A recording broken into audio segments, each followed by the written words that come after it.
wire feeding system.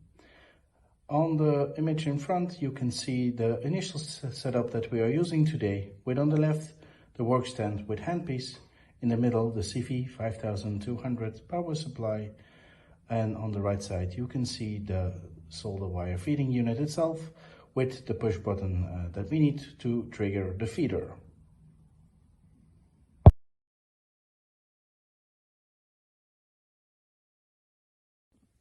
To install a new roll of solder wire, we first need to remove the upper casing of our feeding system. We can do that easily by removing the two screws on the back, and then we can take off the upper casing. The next step is to take our new roll of solder wire, install it on the back side of the device counterclockwise. Also, don't forget afterwards to take a wing clamp to secure it.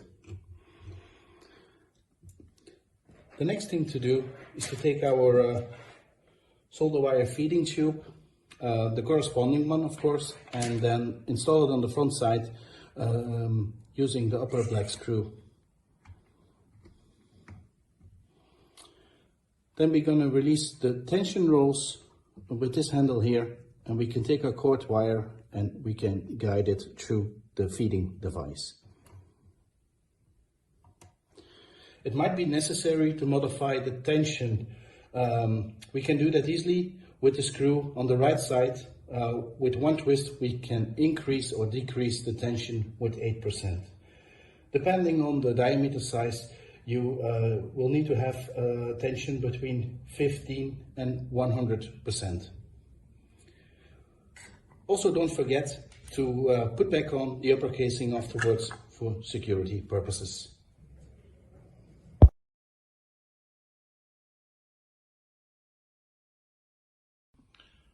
As explained earlier, it's important to use the corresponding feeding tube and guiding tube, as well as the size of Teflon nozzle.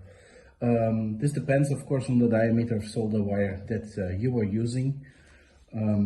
So the final step to install the solder wire is to make sure that we have the right feeding tube and also the right guiding tube. We take our handpiece. Always make sure that our device is switched off for security reasons. Install the guide tube on the handpiece. Take the feeding tube and carefully mount them together. Okay. Now the solder wire comes out. In some cases it can be needed that you need to trigger the solder wire feeder a bit to make sure that the solder wire here comes out. This is actually the last step we need to do before we can take our Teflon nozzle and install it on the front. So then, depending on the cartridge type we are using, we can modify the distance and set it correctly.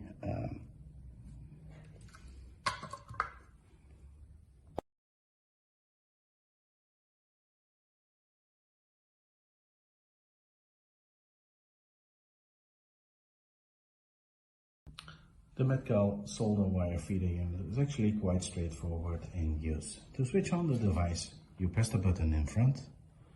You can easily scroll through the different programs that you have configured and use them as they are.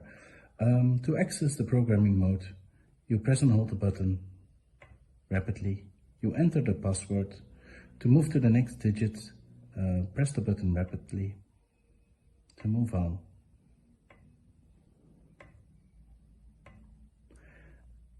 And then you will notice that you are in the programming module. The first item you can see on the left is the program itself. So you can select the program that you want to add or modify, depending. You have the mode of operation where you can select the automated function forward and backward.